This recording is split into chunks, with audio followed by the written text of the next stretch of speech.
Hello everyone, Reza here. This video is all about the button control in PowerApps. This control allows the user to click or tap to interact with the app. We will explore all of the key properties of the button control, OnSelect, text, look at the different styling properties, change the color of the button on hover, change the shape of the button, and also see how we can add a shadow-like effect, buttons, working with galleries to create a tabbed-like interface, to create a filtering experience, and a lot more. So let's check it out in action.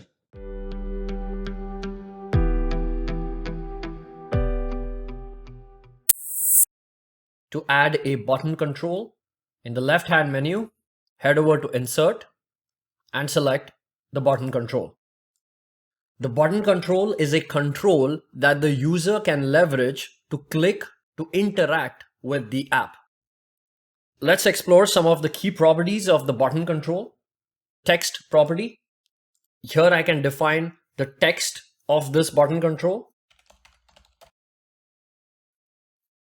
Display mode defines the mode in which the button control is set at. Currently it is set to edit, meaning as a user, I can click on this specific button.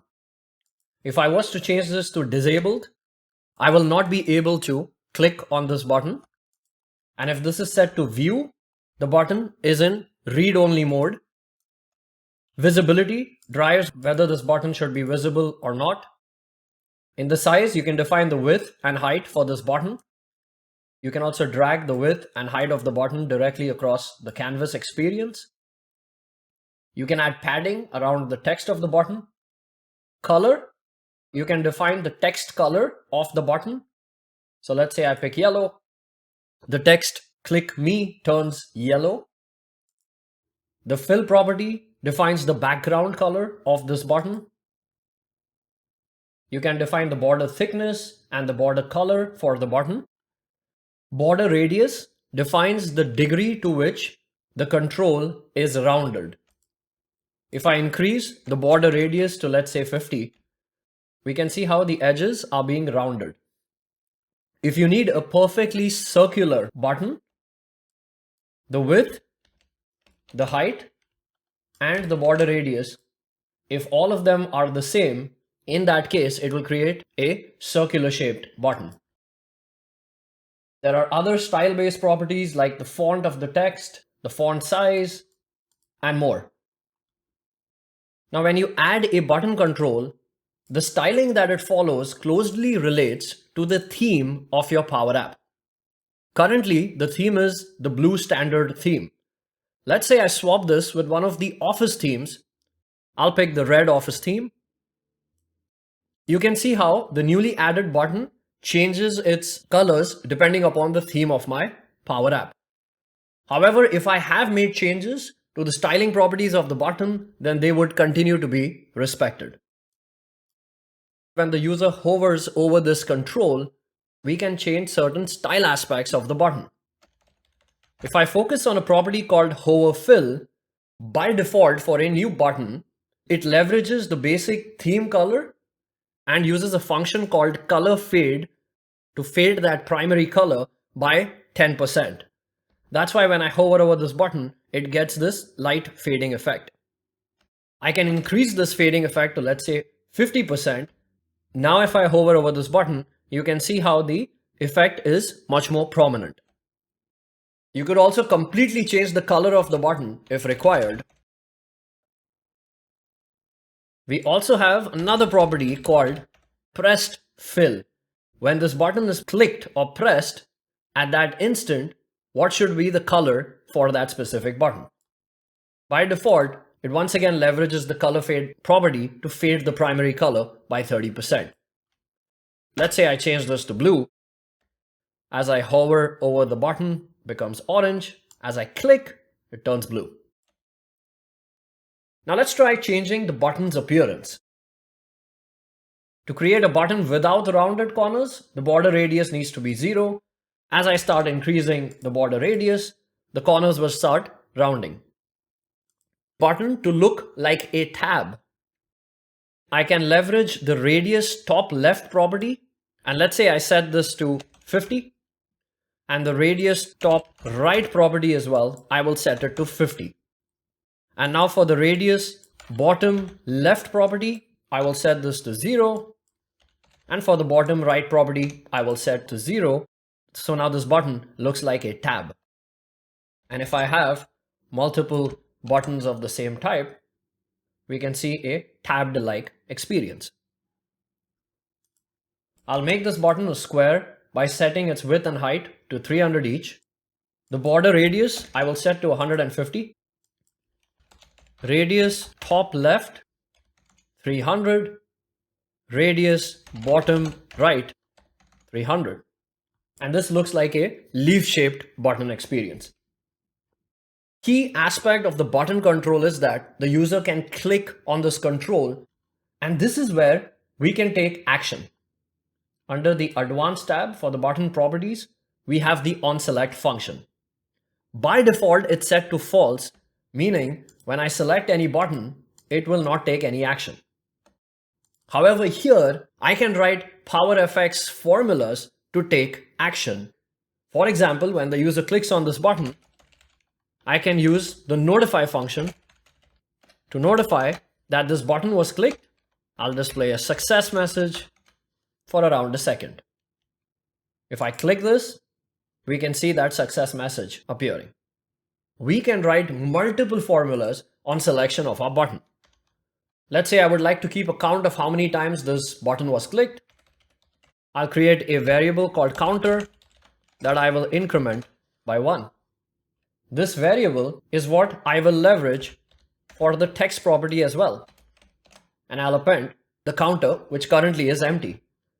Now, as I start clicking this, we can see how it's notifying the user that the button is clicked and the counter is increasing as well. Now I have another button here, which also allows me to click. Now, if I select this, I would like to increment that same counter. Now I could go to the OnSelect property of this button and write the same code. However, there are scenarios in which you want to reuse the code, and there is an option to do that with the button control. We could insert a button control, give it a text code. On the OnSelect for this button, I will add those same actions. Button has been clicked, increment the counter by 1. Now, if I want both of these buttons to call that same code logic as this code button has, for this click me buttons OnSelect function, I can use a function called select. And select allows me to select other controls. This control I have called as btn code. So select btn code whenever this button is clicked. And I will do the same thing for this button. So both of these buttons, I'm selecting a different button, which is right here. And this button need not be visible on the screen. So now, if I was to click on this button, we can see how the counter is incrementing and the message is being displayed. If I click on this button, it will do the same thing. You can leverage a button control inside a gallery control for a wide variety of scenarios. I need to create a gallery that will showcase information in the form of tabs. For that, I will insert a blank horizontal gallery control, since I would like my tabs to be stacked horizontally. In this gallery control, I will insert a button control, reduce the template width and the height. Now for the items property of this gallery control, let's say I give it an array of values called tab A, tab B, and tab C. So this gallery now creates 3 buttons because I have created this array or table of 3 items. For my button control inside the gallery, the text property, I will change this to this item dot value. Set the radius top left to, let's say, 50 and radius top right to, let's say, 50. So this now looks like a tabbed control experience. A gallery allows me to select an item within it. So when I select a tab, I would like to show the tab or the button in a different color. So for that, for the fill property of my button, I will use the following formula. If this item dot is selected, meaning it is the selected item in the gallery, then you leverage this color code, which is that dark red color. Else, let's say you set the color as gray. So we can see how tab A is currently selected. That's why it's filling it with that specific color. If I click on tab B, it will start changing the color. That same concept is what I have leveraged here, which has buttons in the form of a tabbed-alike structure.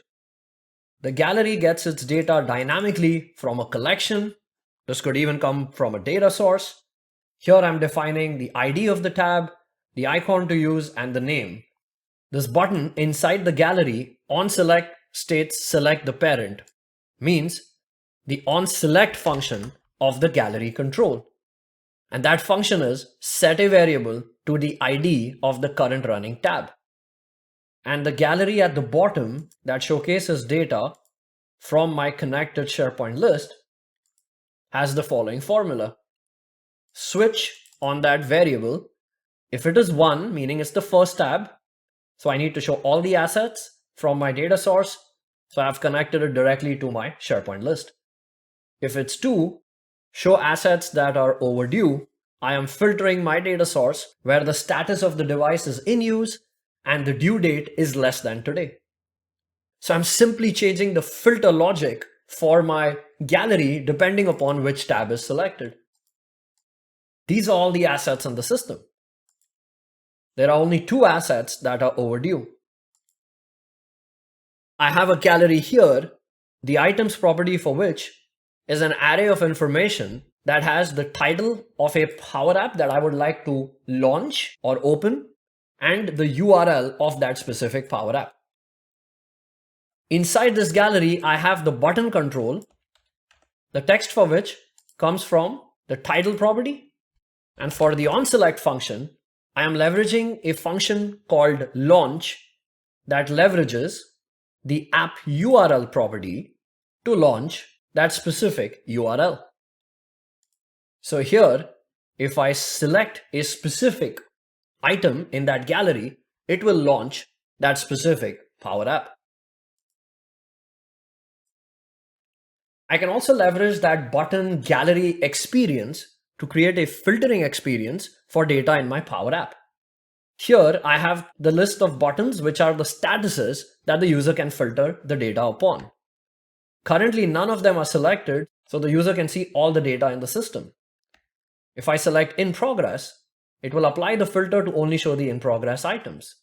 If I pick not started, it will show me a combination of all those items that are not started or in progress. Now PowerApps also has another flavor which is available in Microsoft Teams, more popularly known as Microsoft Dataverse for Teams. In Microsoft Teams, if I head over to the PowerApps app and if I click on create a new app, I can select a Microsoft team for which I would like to create an app. I'll click create and this will open the PowerApps Studio experience inside Microsoft Teams. Now the Microsoft Teams Power App experience utilizes a completely different framework for controls. These controls are based on the Fluent UI framework. This framework allows the controls of the components to look great with Microsoft Teams styles and will automatically adjust to the default theme of Microsoft Teams. So let's take the button control as an example. Now this button control leverages the Fluent UI framework and the properties here are slightly different. Now one of the features that I like about this button control is that it has this border shading effect. It has this kind of a pop effect to it. Now if you would like to leverage these Fluent UI controls in your standard Power Apps, you can simply copy these by selecting the control, Control C, and if I head back to my Power App and try Control V, here is that Fluent UI button control experience directly in my Canvas Studio. This button has different types or styles that you can pick from, like a primary button or a standard button. Observe how it has this border shadow effect to it, which is missing in the standard button control experience.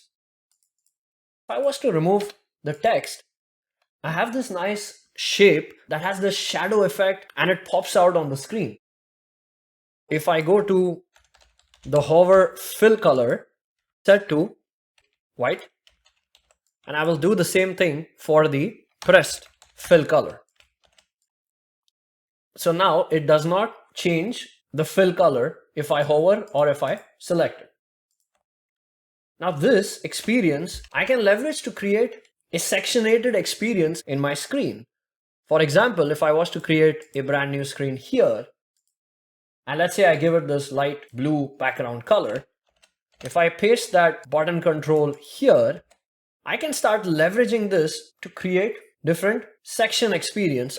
For example, this is the header. This could be my left section. This could be my main area section. And on top of this, I can start adding my controls.